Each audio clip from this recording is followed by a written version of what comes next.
Perkenalkan, nama saya Farid Yaki Al-Hudaya dari Prodi Sistem Informasi dengan NIM 050476321. Di sini saya akan membuat tugas 1 Pancasila, yaitu pelajaran dari sejarah Pancasila untuk generasi muda.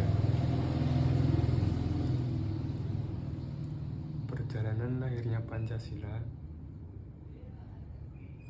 Rangkaian peristiwa bersejarah 1945 yang membentuk dasar negara kita. 29 Mei 1945 yaitu sidang BPUPKI 1. 22 Juni 1945 Piagam Jakarta. 18 Agustus 1945 sidang PPKI.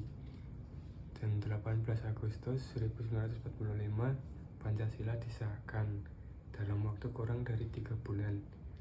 Para pendiri bangsa meletakkan fondasi ideologi Indonesia yang bertahan hingga hari ini.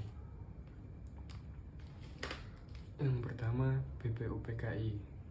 Apa itu BPUPKI? BPUPKI adalah Badan Penyelidik Usaha-usaha Persiapan Kemerdekaan Indonesia. BPUPKI dibentuk oleh Jepang sebagai hadiah atas kesediaan Indonesia di Perang Dunia II.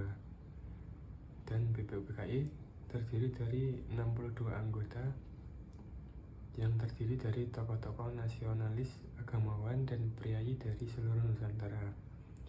Tugas utama dari BPUPKI adalah merumuskan dasar dan bentuk negara Indonesia merdeka. BPUPKI dibagi menjadi 2 kali sidang. Sidang pertama 29 Mei sampai 1 Juni rumusan dasar negara, dan 10 sampai 17 Juli rancangan undang-undang dasar. Adapun 3 tokoh gagasan dasar negara di sidang BPUPKI pertama, yaitu ada Mr. Mohyamin, Mr. Supomo, dan Insinyur Soekarno.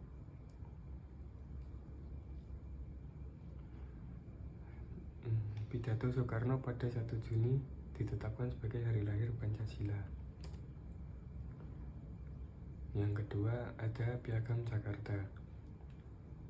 Piagam Jakarta dibentuk untuk merumuskan dasar negara. Terjadi perdebatan antara golongan nasionalis dan golongan Islam.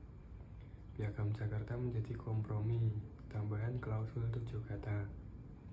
Sila pertama dalam Piagam Jakarta, ketuhanan dengan kewajiban menjalankan syariat Islam bagi pemeluk-pemeluknya. Sedangkan rumusan akhir dari Pancasila, ketuhanan yang Maha Esa. 9 tokoh penentu rumusan awal dasar negara. Yang pertama ada Insinyur Soekarno, Dr. Andes Mohatta, Mohyamin, Ahmad Subarjo, A.A. Maramis, Abdul Kahar Muzakir, Agus Salim, Abi Kusno Jokrosuyoso, dan Abdul Wahid Hasyim. Yang ketiga ada PPKI. PPKI yaitu Panitia Persiapan Kemerdekaan Indonesia. Dibentuk pada 7 Agustus 1945, dibubarkan Jepang setelah bom atom. Keputusan bersejarah 18 Agustus. Yang pertama menghapus 7 kata dalam Piagam Jakarta. Sila pertama menjadi ketuhanan yang Maha Esa. Mengesahkan Undang-Undang Dasar 1945 sebagai konstitusi negara. Memilih Soekarno-Hatta sebagai Presiden dan Wakil Presiden pertama Republik Indonesia. Dan yang terakhir, PPKI berperan sebagai MPR sementara hingga lembaga negara terbentuk.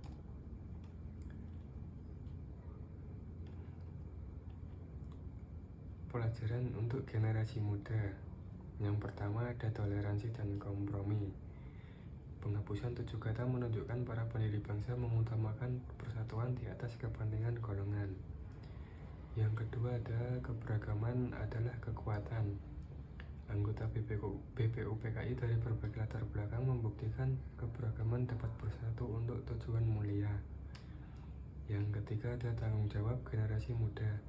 Pancasila bukan sekedar hafalan, ia harus dihidupi Islam setiap tindakan dan keputusan sehari-hari. Yang keempat ada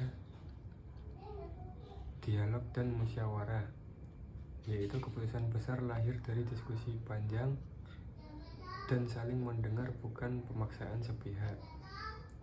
Yang kelima ada sejarah adalah guru terbaik. Memahami proses lahirnya Pancasila membantu kita menjaga nilai-nilainya dari ancaman radikalisme dan intoleransi.